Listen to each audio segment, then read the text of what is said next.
Police की ऐसी क्या मजबूरी थी कि 16 तारीख को वीडियो वायरल होता है और 17 तारीख को ही इनकाउंटर कर दिया जाता है। क्या सम्राट चौधरी दिखाना चाहते थे कि यह देखो हमारे राज्य में कोई भी क्राइम नहीं कर सकता है, और इस दिखाने के चक्कर में उन्होंने एक निर्दोष आदमी की जान ले ली, जबकि ना तो वो कोई क्रिमिनल था और ना ही उसके ऊपर कोई क्रिमिनल रिकॉर्ड था। पुलिस का कहना है कि भरत तिवारी मानसिक रूप से बीमार। तो पुलिस को कैसे पता कि भरत तिवारी मानसिक रूप से बीमार? क्या उसके पास कोई ऐसा मेडिकल एविडेंस था जिससे उन्हें पता चला हो कि वह मानसिक रूप से बीमार थे? अगर पुलिस के पास कोई ऐसा एविडेंस नहीं था, फिर उन्होंने झूठ क्यों कहा? इसमें यह भी तो हो सकता है कि उसे अपने बात रखने का तरीका पता ना हो। मान लो वह बीमार ही था, तो बीमार व्यक्ति को डॉक्टर के पास लेकर जाया जाता, ना कि उसका एनकाउंटर किया जाता है। भरत तिवारी मानसिक रूप से बीमार थे या नहीं थे, इस बात को जानने के लिए हमें भरत तिवारी का बैकग्राउंड जानना होगा। भरत तिवारी बिहार के बिलौटी गाँव के रहने वाले थे और वो हमेशा समाज की भलाई का काम करता था, और उस गांव के लोगों का भी यही कहना है कि भरत तिवारी बहुत नेक लड़का था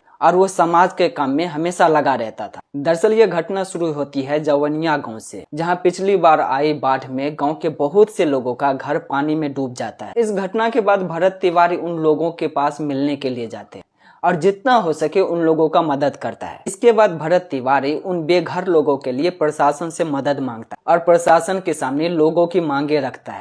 भरत तिवारी का कहना था कि बाढ़ में हुए बेघर लोगों को अच्छी जगह पर जमीनें दिया जाए और उस जमीन का मालिकाना हक दिया जाए। दूसरी मांगे थी कि उन लोगों को मुआवजा और सरकारी सुविधाएं दी जाए। तीसरी मांगे थी कि कटाव रोकने के लिए ठोस तटबंध और सुरक्षा कार्य किया जाए। और चौथी मांगे यह थी कि जवनिया और आसपास के कटाव प्रभावित लोगों को सरकारी रिकॉर्ड में मान्यता देकर समस्याओं का समाधान किया जाए। लेकिन जब 1-1.5 साल तक प्रशासन से उसे किसी भी तरह का मदद नहीं मिलता है, तो वह प्रशासन के खिलाफ बोलने लगता है। और आज जो लोग यह बोल रहे हैं कि भरत तिवारी को न्याय मिलना चाहिए, यह वही लोग हैं जब 15 तारीख को भरत तिवारी का पहला वीडियो हाथ में हथियार लेकर वायरल हुआ था, तो लोगों ने कहा कि बिहार में जंगल राज आ गया है, अपराधी खुलेआम हथियार लेकर घूम रहे हैं। लोगों ने बिना बैकग्राउंड जाने ही भरत तिवारी को अपराधी घोषित कर दिया, बस इस आधार पे क्योंकि उसके हाथ में हथियार था। उन लोगों ने एक बार भी नहीं सोचा कि भरत तिवारी ने अपने जीवन काल में कितने लोगों की मदद की और उसने किस कारण से हथियार उठाया है। 16 तारीख को जब यह बात सम्राट चौधरी तक पहुंचता है, सम्राट चौधरी कहते हैं कि किसी भी अपराधी को छोड़ा नहीं जाएगा, और इसके तुरंत बाद 17 तारीख को भरत तिवारी का इनकाउंटर कर दिया जाता है। फिर यहाँ पर एक सवाल आता है, क्या इनकाउंटर करना सही था? इनकाउंटर किया जाता है आत्मरक्षा में,